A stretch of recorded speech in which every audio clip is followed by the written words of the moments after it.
तो कष्ट करत राहतो।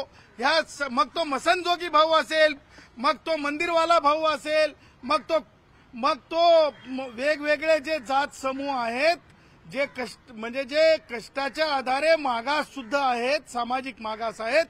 त्यांच्या जागा, त्यांची गुणवत्ता एका विशिष्ट स्तरावर आणण्यासाठीची भारतरत्न डॉक्टर बाबासाहेब आंबेडकरांच्या विचाराचं जे संविधान आहे, जे प्रभू श्री रामचंद्राच्या समानतेच्या आधारावर, नीतीच्या आधारावर सामान्य हिंदुस्थानाला न्याय देण्यासाठीच आहे,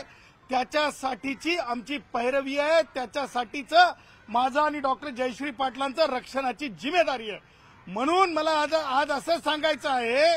की माझे मराठा भाऊ जे म्हणजे ईडब्ल्यूएसच्या आरक्षणाचे लाभदायक आहेत, ते लाभापासून कोणी त्यांना वंचित करण्याच्या दृष्टीनं उभारलेलं हे आंदोलन होतं असं मी समजतो। परंतु आज जर आपण जे नोटिफिकेशन पाहिलं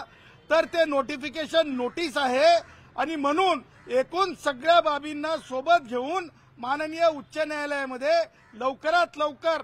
म्हणजे काय काय चालू आहे मागास आयोगापासून ते अधिकारांच्या रक्षणापर्यंत या सगळ्या गोष्टींसाठी जे आहे लवकरच न्यायालयाचं दार ठोठावण्यात येईल।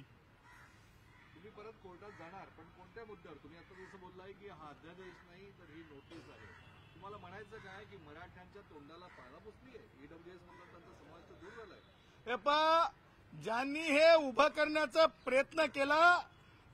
ज्यांनी याच्यामध्ये पाणी ओतण्याचा प्रयत्न केला, ते रोहित पवार,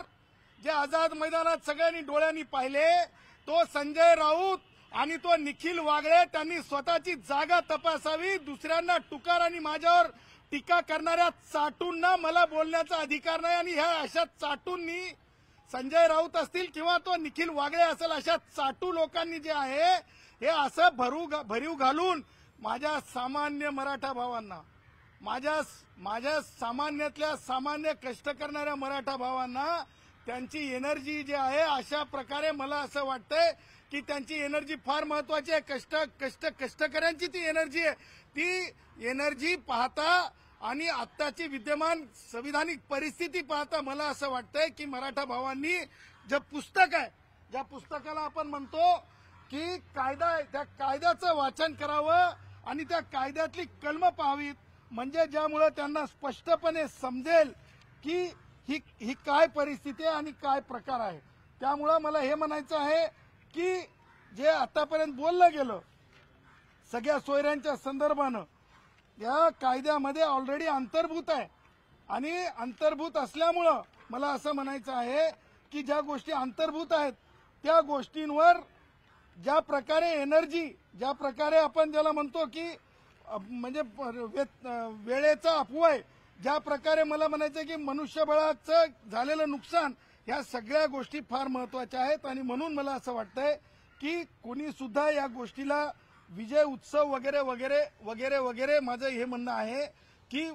आपण संविधानिक भूमिकेसाठी असतंय, आरक्षण जय पराजयाचं लक्षण नसतंय आणि त्यामुळं जिथे पुस्तकाच्या ओळीवर हे सगळं चालत असतंय तिथे मला असं वाटतंय की